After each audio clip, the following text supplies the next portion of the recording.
Our speaker is Dr. Robert Tabor, an assistant professor of history at Fayetteville State University in North Carolina, where he has taught courses on U.S., French, African American, Latin American, and world history since 2016. Dr. Tabor is a specialist in family life in colonial and revolutionary Haiti. He completed his PhD in Latin American history at the University of Florida, where he met our own Dr. Bill Fisher. Dr. Tabor has published articles and essays on Haiti and co-edited the book titled Free Communities of Color and the Revolutionary Caribbean, Overturning or Turning Back. From August 2003 to February 2004, he lived in Haiti full-time doing volunteer work. About a month ago, he made a presentation for our Caribbean semester titled The Haitian Revolution and the Making of the Modern World. And at 1 o'clock today, immediately following this presentation, he'll be talking about foreign aid. Who is it good for? So once again, please join me in welcoming Dr. Robert Tabor. Thank you. Thank you. It's good to be here. It's good to be with you virtually today. I'm looking forward to these two talks, looking forward to answering your questions and conversing with you. And thank you again for hosting me. In the years since I started learning about Haiti, I've found that there are three ways that people in the United States who aren't Haitian tend to get to know the country, either through mission work, whether that's a week or 2 years, military service, or as tourists. My story for you today begins 15 years ago, 16 years ago now, 17 years ago almost, in the seaside town of St. Mark, Haiti. I was there as a 19-year-old volunteer, expecting to spend 2 years total in the country. Haiti felt pretty remote from anything I had experienced before in Delaware or in Utah. It was tropical, it was hot, it was mountainous, but just very different. Getting to know the country in August didn't help. And despite 9 weeks of language training, I learned that there's a big difference between studying Haitian Creole and speaking Creole. By October, I could talk and mostly understand the people with whom I was speaking. And there I found myself in October of 2003 chatting with Alain, a 15-year-old young man, and we were just shooting the breeze. And he said, what were you studying in college before you came to Haiti? History, I replied. I had done 2 years of undergrad and thought I knew things. Oh, do you know about the help we gave you during the American Revolution?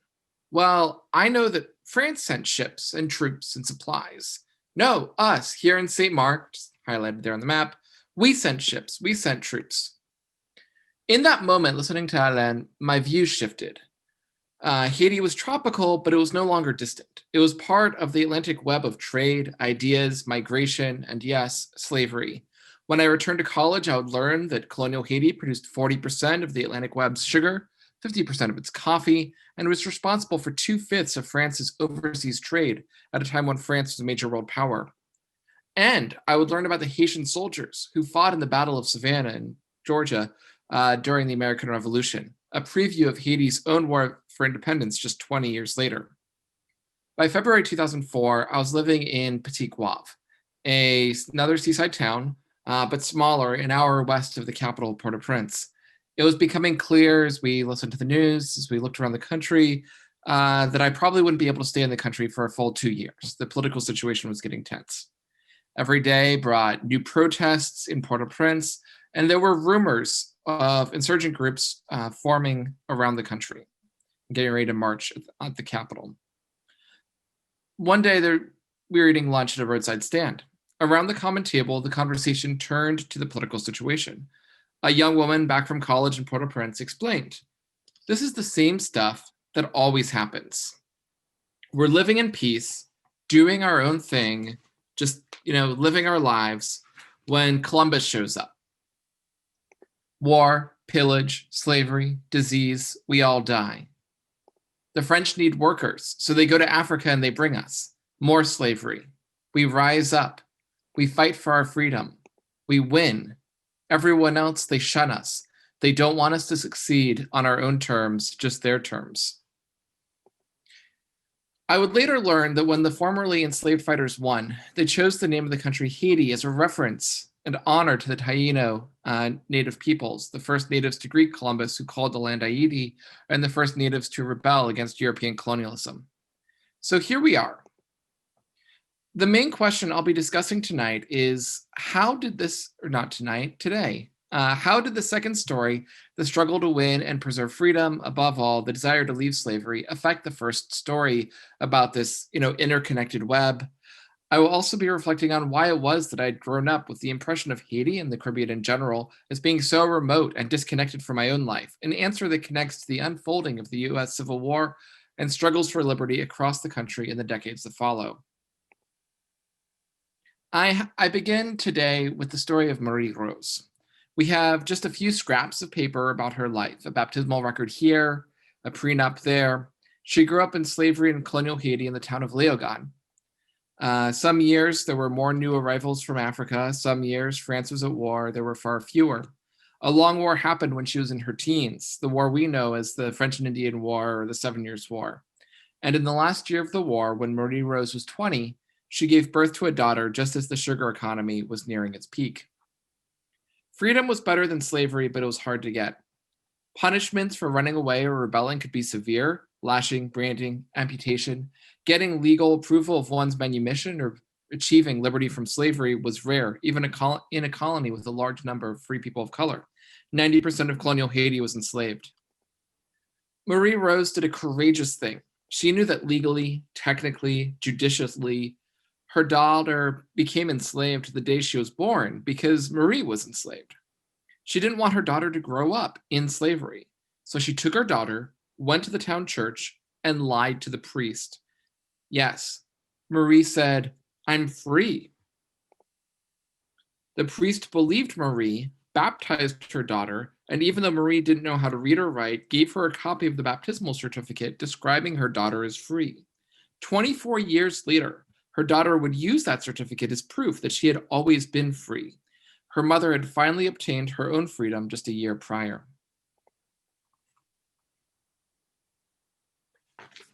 Across the colony, a young man named Toussaint was growing up in a labor camp. The camp's owners were prosperous and would attend the theater in the nearby city of Cap Français, the Pearl of the Antilles, where orchestras staffed with enslaved violinists and pastries baked by enslaved chefs. The camp itself was large, with a few hundred enslaved workers, mainly growing and processing sugar. The wealth from the camps, the sugar and coffee, indigo and cotton and cocoa, went to support the camp owners' lives in Paris and in the Versailles of Louis XVI. By the 1780s, colonial Haiti would be the most productive colony in the Americas, more valuable than even Mexico or Brazil with their silver, gold, and diamond mines, all in a colony roughly the size of Maryland. While enslaved, Toussaint appears to have received some tutoring from his godfather, a free man of color, though he hadn't yet learned how to sign his name when in 1776, the same year as the US Declaration of Independence and the year he turned 33, Toussaint also obtained his legal freedom. There are only so many jobs available in a colony focused on sugar and coffee production, so as the Marquis de Lafayette was making his way to the United States to fight in the American Revolution, Toussaint, now married, took a job in the same labor camp where he had been enslaved, working as a rancher, foreman, and coach driver, and using his earnings to lease a small coffee farm, along with a dozen enslaved farm workers to grow the coffee. He continued to get as much education as he could, developing a certain fondness for Epictetus, a Greek philosopher who had been enslaved, and the Abbé Raynal, a contemporary French writer unafraid to discuss the history of slavery and predict a reckoning for the enslavers. The enslaved found various ways to resist slavery. And the last time I talked with you, I told you the story about Telemaque, who was enslaved to a ship captain, was sold into slavery in colonial Haiti. He faked epileptic seizures until he was returned to the ship captain. And I also told you about the fisherman who stole a boat one morning. Enslaved fishermen stole a boat and the tackle and food and wine and took off and escaped. There are lots of stories, and historians use a database of the runaway ads to study family life, African culture, work patterns, and a host of other things. But there are 4 core things I want you to know about this whole running away phenomenon. One, the people most likely to attempt self-liberation, which is the preferred term these days by historians, were men who had just arrived from Africa, particularly from Congo or Benin, and they were very likely to be military veterans. So those were the people who were most likely to attempt self-liberation. The people most likely to succeed in self-liberation were people who had grown up in the colony, who had friends and knowledge about where to go and when. Enslaved people found ways both to undermine or weaken slavery and to get through it, to make it to Saturday when they could work on their own crops, to Sunday when they could go to market in the morning, and then dances in the evening before returning to the drudgery of work. And for those of you familiar with Frederick Douglass's narrative, he talks about the importance of Sundays and holidays as part of that rhythm and part of that convincing or that attempt to convince the enslaved that they did not actually want to be free. In Haitian voodoo, this is the fourth point, the family of spirits that was most respected, as we discussed last month, was the Gede, who were responsible for protecting the bodies of the dead, making sure that no one could turn you or someone you loved into a zombie, which would mean working as an enslaved farm worker or enslaved laborer forever. By 1789, the year George Washington became president of the United States, and we have the Constitution, colonial Haiti had a population of about 400,000 people. 9 out of 10 are enslaved. The free population is divided. About half are white colonists. The other half are free people of color. It's just a refresher from last month. There are substantial divisions within each group based on income, job prospects, and education, but the wealthiest white colonists are wealthier than the wealthiest free people of color. The enslaved have a name for the poorest whites, petit blanc, or little white. And again, there's that those great sort of moments early on in Frederick Douglass's narrative when he's in Baltimore and he's learning how to read. And part of the way he learns how to read is he's raiding the larder. He has free access to bread in the household in which he's enslaved, and he's treating it to poor white boys to get reading lessons. Or alternatively, he's taunting the white boys in the neighborhood by saying that he can write better than they can. And then when they try to show him up, he's studying how they're forming their letters. And that's how Frederick Douglass learns how to write. Historians debate whether racial segregation was increasing within the free population, but it appears that discrimination was. And this is something that shows up in the writings of free people of color in Haiti quite a bit. Meanwhile, France is sliding from fiscal crisis, where the treasurer for France during the American Revolution had cooked the books. He had taken all of the expenses related to France helping the United States in the American Revolution and placed them in extraordinary accounts rather than ordinary accounts, and then published the ordinary accounts for the first time in French history and showed that he had kept the balanced budget during the American Revolution. And the French were really excited because, he's a financial wizard who managed to do this.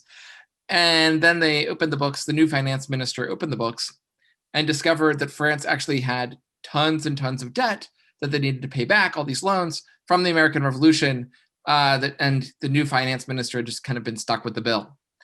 This leads to political crisis, political just stalemates as everyone's trying to figure out what is it that we do.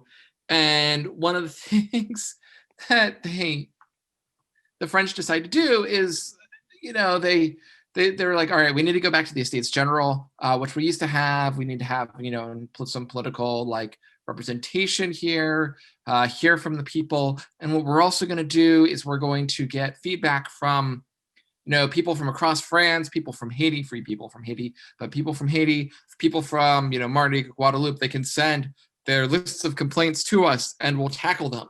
That's a good thing. You got to listen to people, right? But then people get this expectation that their complaints are going to be dealt with. And there's all this kind of back and forth. I mean, it's the French Revolution. And even in the National Assembly, there's back and forth and moving away from, the estates model to we need to be representatives of the nation. And one night when the liberals have a brief majority and a quorum, they pass the Declaration of the Rights of Man and Citizen in August of 1789. Men are born and remain free and equal in rights. Social distinction may be founded only upon the general good. All right, cool. Who counts as a man? What social distinctions are for the common good? Does this apply in colonial Haiti? which is a French colony. And something we've discussed last time is that poor white men say that equality means they should be equal to wealthy white men. But the men of color are tainted by their association with slavery. Free men of color say that they're prosperous, educated, virtuous because of their militia service. They're serving the state, but unlike poor white men who were exempt. Wealthy white men don't want anyone to be equal to them, but they want rights and privileges from France, especially the right to engage in trade with whoever they want, meaning the United States. They're getting a lot of their wheat, their white flour from the United States. French like bread, not to be stereotypical. They like bread. And the United States, especially the middle colonies or middle states of Pennsylvania, Maryland, New Jersey, Delaware, have a lot of wheat to sell. It's a theme. And so the French are selling molasses and sugar, the French colonists are, to these wheat and flour smugglers from the United States. And they also don't want to be questioned about how they're managing their property, meaning they're enslaved farm workers. They don't want nosy government agents poking around. And as they argue and skirmish, and one of the two colonies' regiments deserts, the enslaved people in the colony start to think, well, now's as good a time as any. And so we have the first major rebellion in Haiti in several decades, starts near Toussaint's home in the northern part of the colony in August of 1791. Miles of sugar camps go up in flames as people burn the camps and then self-liberate, going to the hills. Insurgents, when they're being chased, will dart into cane fields, daring French soldiers to follow them, and then light the fields on fire. Many of the leaders were born in the Caribbean, including a voodoo priest from Jamaica, a man who'd been, kept himself away from slavery or being held as a slave for a number of years, a couple who had fought in the Battle of Savannah. Many of the rank and file in the rebellion are veterans from the Congolese civil wars in Africa, recent arrivals ready to fight to secure their own liberty and freedom. Some are Christian, some are Muslim, some feel bolder in battle because of the talismans they wear, which are connected to West Central African and West African traditions. Within a couple of months of the rebellion's start, Toussaint slips away and joins the insurgents. And the white colonists blame each other for encouraging the rebellion, while French revolutionaries especially blaming the counter-revolutionary plantation owners and enslavers for encouraging it. And we'll get back to the North in a moment. At about the same time, we've got Marie Rose, who we talked about earlier, and her husband, Romain, are in a dispute with their neighbor in the hills above Léogâne, up in these hills here. As the tensions rise, they decide to arm their enslaved workers because they themselves are enslavers and others from nearby camps. The rebellion becomes also a religious revival and a revolt against slavery all in one. And so as they're drawing on traditional Congolese and Catholic motifs, Congo had a Catholic king before Columbus arrived in the Americas. Romain announces himself to be the godson of the Virgin Mary, and he also takes upon himself the female name Romaine la Prophetesse, Romain the Prophet. Prophet Marie Rose works alongside him as the rebellion expands to include around 6,000 insurgents, and they controlled a mountainous region in the southern part of the colony, sort of between Léogâne, Tigouave, and Jacmel, in these mountains here, which are lower than those mountains, but they're still mountains, which makes it easier to hold that territory. There's a Haitian Creole saying that's been made famous by Dr. Paul Farmer, Deo Mont, Gain beyond mountains, there are mountains. Mountains play an incredibly important role in Haitian history. The mountain chains separate the port towns and their surrounding plains from one another. They provide a refuge for the early buccaneers, including fugitives from slavery, people who had liberated themselves from slavery. They become the fortress of those who have fled slavery, those who are known as the Maroons. They stay up in the mountains. One of the big confusions that students often face when we first confront the Haitian Revolution, and I think it's really important to address it again today as just a reminder, is we tend to associate ideas of liberty with ideas of direct democracy and Republican government. But in the early 1790s, the people who are liberating themselves from slavery, who are freeing themselves from slavery, have no real desire, no real trust in any kind of Republican government. For them, Republican government means the votes, and this is small r Republican, means, that their enslavers, their captors, their torturers, their abusers have say over what they want, what they get to enjoy, how they get to live their lives. Whereas for them, their best allies tend to be kings. And so we have this very famous quote from Micaiah, who's one of the insurgent leaders, that he gives in June of 1793. I am the subject of three kings, of the king of Congo, master of all the blacks, of the king of France, who represents my father, of the king of Spain, who represents my mother. Spain had been providing a lot of support for the insurgents. These three kings were the descendants of those who, led by a star, came to adore God made man. And so here he's connecting them in the religious mythos to, or the religious imagery, to the wise men who visited the newborn Jesus of Nazareth. And so we have this idea that royalty, the trusting in those who are divinely appointed, is what can bring liberty, rather than we have to be, establishing a republican form of government. As the Civil War, and some multi-front Civil War with the British helping the enslavers, the Spanish helping the insurgents, the French Republicans and Royalists fighting amongst themselves, the northern capital of Le Cap burns, and the French Republican government, as we talked about a fair amount last month, finally decides that total emancipation is the way of things they need to do.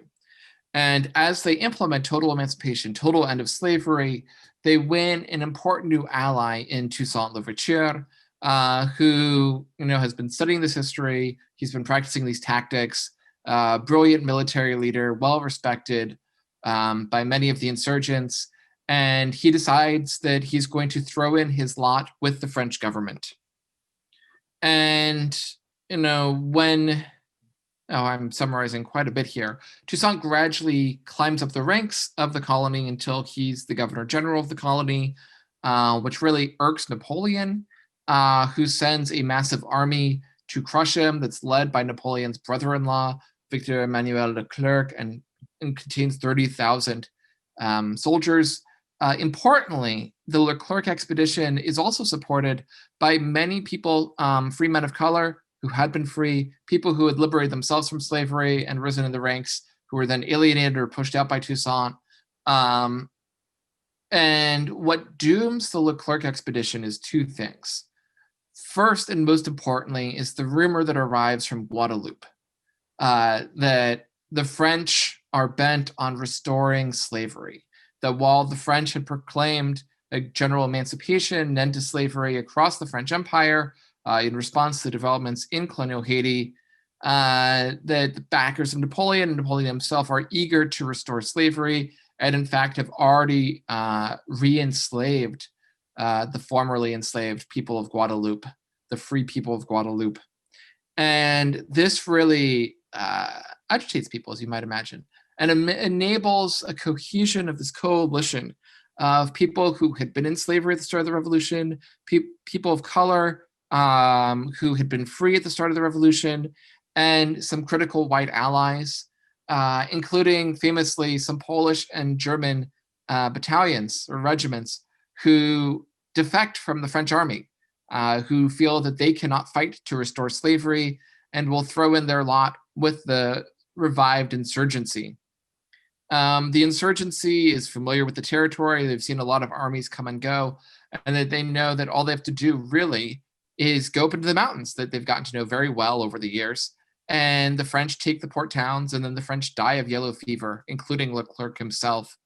And then they come down out of the mountains and defeat the French at the Battle of Vertières in November of 1803, and then declare the independence of Haiti in June of 1801, or sorry, January of 1804, January 1st, 1804. We cannot underestimate the impact of the Haitian Revolution on the United States. And this is something that is going to be the bulk of our remaining time is going to be focusing First and foremost, as we're thinking about things, the United States, in 1789, 1790, 1791, was bounded on the west by the Mississippi River. And as many of you may remember, the British have a lot of forts in the Ohio Valley. There's also a lot of native nations throughout the Southeast who are still enjoying their sovereignty, and the United States has assumed treaty obligations from Britain at the time of independence that they will then override during the Jacksonian era, leading to the Trail of Tears and other such developments. But even their claims to, we have the right to make treaties in this area only extends as far west as the Mississippi River. Spain has that right to make treaties across much of the central part of what's now North America, what's labeled the Louisiana Purchase here. They give it to France based on an IOU in 1802, 1803, with the provision of France, please don't sell this right to make treaties to the United States. Napoleon turns around and strikes a deal with Jefferson, giving him the right to make treaties in this area, what we think of and what we call the Louisiana Purchase of 1803. And that effectively will eventually double the size of the United States, of the settler colonial society, over the ensuing decades. What also happens is New Orleans, which was a location, a destination of many white refugees who had fled the revolution in Haiti, will then become part of the United States.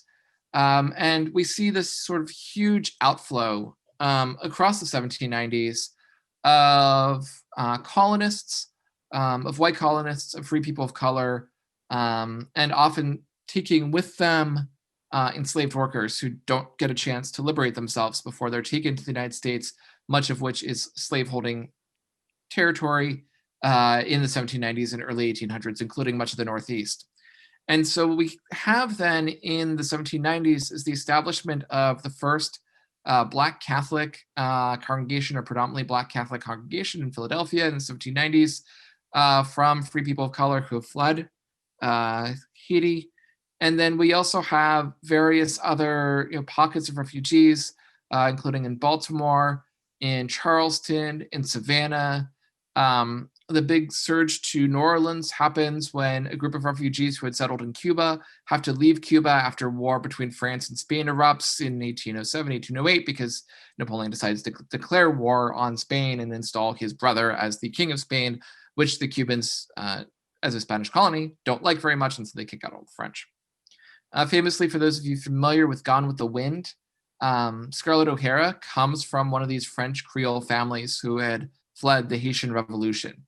And so they bring with them these various stories, these various fears, these various worries, and this myth, really, of Black vengeance, of, this is what can happen if we ever let up, if we ever end slavery. We're asking for a huge insurrection. We're asking for, we're asking basically to be murdered in our beds. And don't you know that we have to protect society? We have to hold the line. We have to watch people even more closely, even more carefully. And after a major rebellion erupts in New Orleans, or just outside New Orleans, in the early 1800s, that becomes even more firm. And so there's that tremendous fear. As I mentioned at the end of our last talk, Denmark Vesey is implicated in a conspiracy in the early 1820s, and part of that conspiracy is this fear that Vesey had made contact with the Haitians, and that there was a huge Haitian fleet waiting off the coast of Charleston, ready to invade and to liberate people. That wouldn't happen until the Civil War, with Harriet Tubman's Combahee River raid, but another day. But there's that consistent, continual fear. And one of the big causes for the abolitionists becomes U.S. recognition of Haiti. Now, John Adams had engaged in some diplomacy with Toussaint Louverture in the 1790s, and then Thomas Jefferson just cuts it off entirely. He needs the votes of Southern states to stay in power, as do many of our next several decades of presidents. They need the support of Southern enslaving senators and congressmen. And, the North and Midwest aren't exactly big fans of civil or equal rights either throughout this time. And so we have, Charles Ray in 1837, talking about the lack of diplomacy to Haiti. In most other countries, we have ministers or at least consuls to watch over the interests of our merchants, but to send a minister or consul to Saint Domingo, meaning Haiti, would be so revolting to the feelings of our southern brethren that they would probably threaten to dissolve the union. And so here we have, even in 1837, which again is after there's a little crisis where trying to implement a law and the nullification crisis. So some talk of potentially a civil war, some type of dissolution possibly. But even then, there's this connection between, if we recognize Haiti, because we have merchants there, we just don't have formal diplomatic ties, that the South will secede. The people who are dependent on slavery for their own economic and political power will make sure that the South leaves the United States. James McCune Smith, just a few years later, far from being scenes of indiscriminate massacre from which we should turn our eye in horror, these revolutions in Haiti constitute an epoch worth of the anxious study of every American citizen. So there had been this really big push to sort of deny the fact that the Haitian Revolution happened, to not speak of it. And Smith here is arguing quite the opposite. Says, look, we need to take some key lessons from here. We need to step up the implementation of slave patrols, of keeping an eye on enslaved workers. Frederick Douglass writes around this time, our government, under the influence of the violent slaveholders, has stubbornly refused to recognize Haiti. It becomes this cause célèbre, and thus severely injured the flourishing commerce we once carried on with that republic. This is rarely too contemptible for a government that has any pretensions to common intelligence. It is paying rather too much to gratify the color phobia of a few fanatics. And so just really calling out the United States' foreign policy at this time. And, again, that trade had always been going on. In 1790, our main trade partner here in the United States was Great Britain, but our number 2 trade partner was the French West Indies, where Haiti predominated. And so, to not recognize our trade partner because we're, this vital trade partner because of this fear of spreading slave rebellion. Abolitionists are just sort of constantly pointing this out, and it becomes this proxy issue for debating the future of slavery and how we think about civil rights. So after Lincoln's election, a lot of Southern state legislatures freak out. They claim that the election of Lincoln is illegitimate because he only got, votes from a certain region of the United States, meaning the Northeast, the Midwest, and the West, but nothing in the slaveholding South. And what they do then is, as they're looking to create a new country, to create the Confederate insurgency and to make sure they're not out there alone, the states that decide to leave the United States send out ambassadors to other states. These are commissioners. One book famously calls them apostles of disunion. And one of them is this Alabama commissioner, Stephen Hale, who goes to Kentucky in 1860.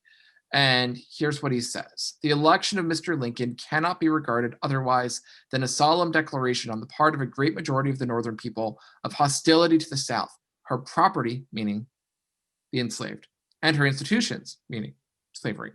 Nothing less than an open declaration of war, for the triumph of this new theory of government destroys the property of the South, again, slavery, lays waste her fields, well, that's pretty obvious, and inaugurates all the horrors of a San Domingo servile insurrection, meaning the Haitian Revolution, consigning her citizens to assassinations. It was the enslaved who were assassinated on a regular basis, who were killed for attempting to run away, who were severely whipped, who were tortured. When they fought back, it became this study of Black vengeance, that you can't trust people, that you can't give people of color civil rights, that you can't free people, because what happens when they become free?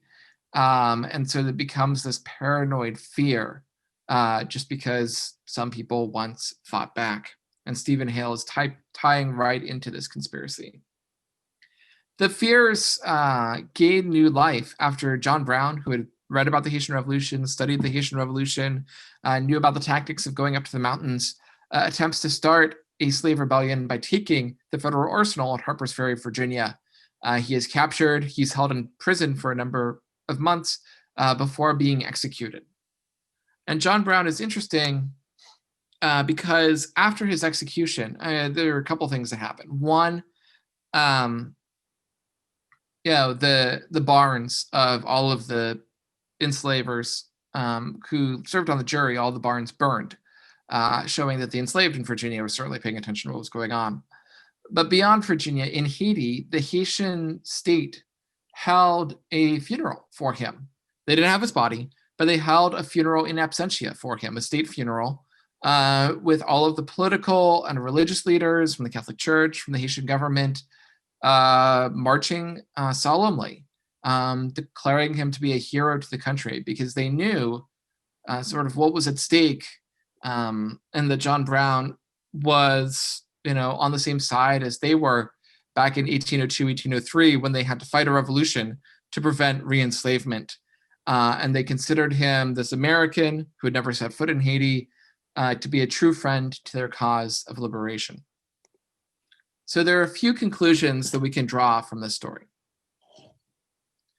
or other questions that get raised as we move into the period of the Civil War. Conclusion 1, a major challenge of emancipation is what happens in Reconstruction. What support, what help does the state provide to the newly liberated? What protections and guarantees of citizenship are given? And this becomes an intense history in Haiti. It becomes an intense history in Mexico, Brazil, Colombia, Peru, and it also becomes a very intense history in the United States as Reconstruction slides into Jim Crow. We get eventually Brown versus Board, the Civil Rights Act of 1964, to really put into practice the Civil Rights Act of 1866 and the guarantees of the 13th, 14th, and 15th Amendments. We get the Voting Rights Act of 1965, which then gets largely nullified by Shelby versus Holder from the Supreme Court just a few years ago.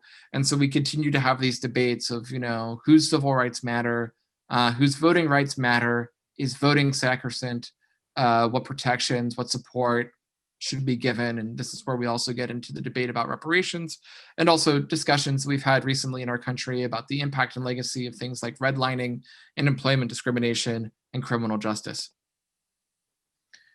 And so, as I just mentioned, these challenges are not unique to the United States, and the struggles in countries, especially Haiti and the United States, are connected. The reason we don't think about or aren't taught about the Haitian Revolution is part of a deliberate effort to not talk about or to not think about the politics of emancipation and civil rights as worth considering, that it's this unit that we cover in February.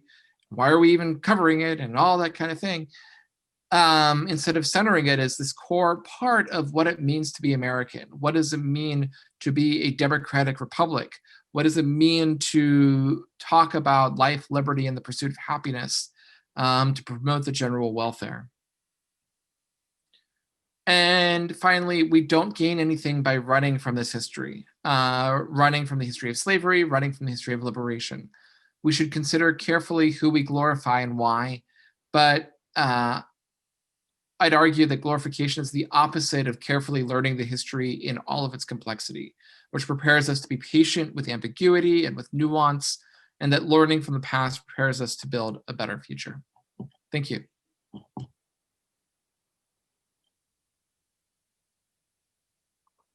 I look forward to your questions. Who has a question?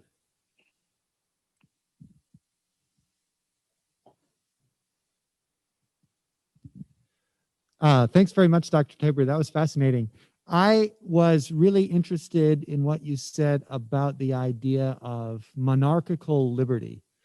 The idea that in some cases a monarch is a better guarantee of liberty for freed people than Republican government. The idea being that Republican government might just be dominated by slave owners. Have you ever run across that outside the Caribbean?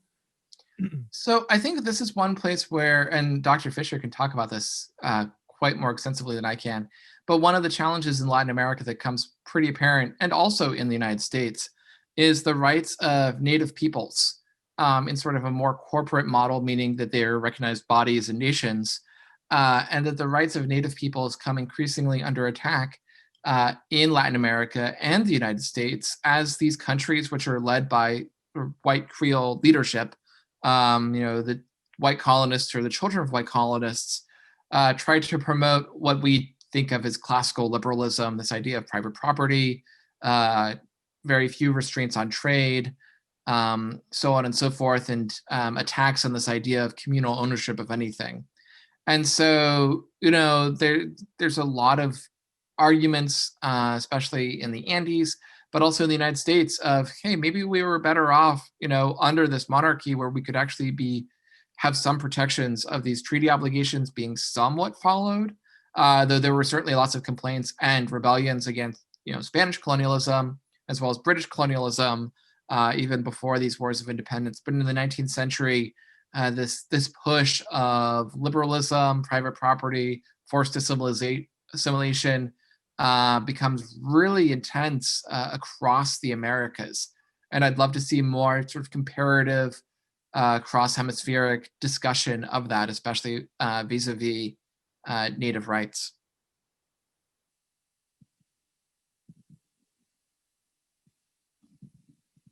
What was the viewpoint of the petite blancs, of the little whites of the revolution during that time? So for them, the Petit Blancs view is that the revolution should work for them, that they should be given, especially men, that poor white men should have the right to vote, and that free men of color should not. That being a good citizen was dependent on being white. This is something where we've had a lot of scholarship in the last few years in the United States looking at this, where in Maryland and New Jersey and Pennsylvania, there are no racial restrictions on men voting in the 1790s into the early 1800s. And even Pennsylvania does not remove the right to vote from Black men who own property, who own land, until the 1830s. And then they make this switch where they, instead of defining citizenship or the right to vote and suffrage based on wealth and property ownership, they don't switch to universal suffrage for men, but rather to defining suffrage or the ability to be a voter on being free, white, and 21 and men, but establishing that racial component to citizenship. And there's a great book called Birthright Citizens by Professor Martha Jones from the Johns Hopkins University, looking at how this then gives rise to new legal theories, including birthright citizenship, that birthright citizenship is one of the few protections that really guarantees the right to vote for people of color in a post-emancipation, in a post-slavery context. And this is where we'll see, as we do these sort of comparative looks at what countries have birthright citizenship and don't, that if you're born in the country, you're automatically a citizen. We find that being far more common in post-slavery societies, especially in the Americas, to push back on this idea that we see in the Petit Blanc, but that we also see under the Jacksonian Democrats, that suffrage and the right to vote should only be white men, but it should be all white men. Looks like we have a couple questions in the Q&A, if I can see if I can access them. Yes. So this is a great question on whether Haiti went through a Reconstruction period after their emancipation period as we did in the United States. It's certainly very different, but they do, and I would argue that we're both still going through our Reconstruction periods. But in Haiti, a lot of it's centered around what form the economy would take, and whether the plantation system would be continued, or rather would people be able to go and start small farms, or just live their lives without being forced into labor, forced into working on sugar estates. And that was really one of the big questions in Haitian history across much of the 19th century, where the state was very invested in trying to bring sugar back and so they could tax it and make a lot of money off of it, et cetera, et cetera. Whereas our Reconstruction period, some of it was focused on this, again, the same access to land, free access to land, because think about homesteading, big project in the 1800s. But in the 1840s, 1850s, 1860s, you see a lot of racial restrictions on who gets land out west. Oregon prohibits Black settlement entirely. And in the 1870s, you have what's called the Exoduster movement, not from the book of Exodus, but also Dust and Dirt, where Black migrants from the South moved to Kansas to start homesteading, to get that land that's being opened. There's also this attempt with the Southern Homestead Act to provide land to newly freed people. But what happens is the land that's available tends to be a lot of swamps and pine barrens, and there's not much support. And so a lot of that land gets purchased away by land speculators. But so this big question of land, I think, is the most common or the largest commonality on who has access to it, who has control over it, the largest commonality about Reconstruction in Haiti and the United States. We have another question about the impact of the Haitian Revolution on European countries. Yeah, so that's a really good question. And so we tend to look at it in sort of two different avenues. One is what it does to economics and war and trade. And so Napoleon, after he loses Saint-Domingue, embarks on what's known as the Continental System. And he's very big into sugar beet production, but also into sort of securing the markets. And this comes off of the work of a scholar named Margaret Crosby Arnold, where Napoleon is very inspired to, because France had been exporting the sugar, and the only way to make sure that you're still getting these imports from these countries is to take them over. And so he goes and takes over a lot of the countries that have been France's major trade partners. He's also very interested in getting new access to cotton and to other sort of tropical goods, which is why he thinks maybe we can get to India, which leads to his invasion of Egypt. And this starts before the Haitian Revolution ends, but he's thinking about this commodity stuff. What we also have is on the philosophical side, how do we think about things? How do we think about identity? How do we think about sort of the nature of human thought? And so on the question of identity, something that the French Revolution will go through all these kinds of discussions throughout the 1890s is, who gets to count as French. And it's, at first very cosmopolitan. If you ascribe to the ideas of the French Revolution, you've lived in the country for a year, you can become a French citizen. And then over the course of the 1790s and into the early 1800s, that turns to very blood and soil nationalism, which is deeply ironic considering Napoleon is Corsican, which wasn't part of France until 1760s, but blood and soil nationalism, which also becomes more prominent in Spain, in Germany, that has no consequences later, in England, in response to all these French invasions of other European countries, where they're thinking, okay, well, what does it mean to be German? What does it mean to be Italian? What does it mean, to be Spanish? We talk about latent patriotism in Spain after the French invasion, which then some would argue helps give rise to Romanticism. And this idea of, okay, we need to get back to our mythic past. We need to get back to what makes us distinctly German or French or whatever else. And then also most famously, Friedrich Hegel's The Master-Slave Dialectic is inspired by the Haitian Revolution. And so, yeah, it has a big impact on Europe in a lot of ways. Okay, well, let's give Dr. Tabor a round of applause for his excellent presentation.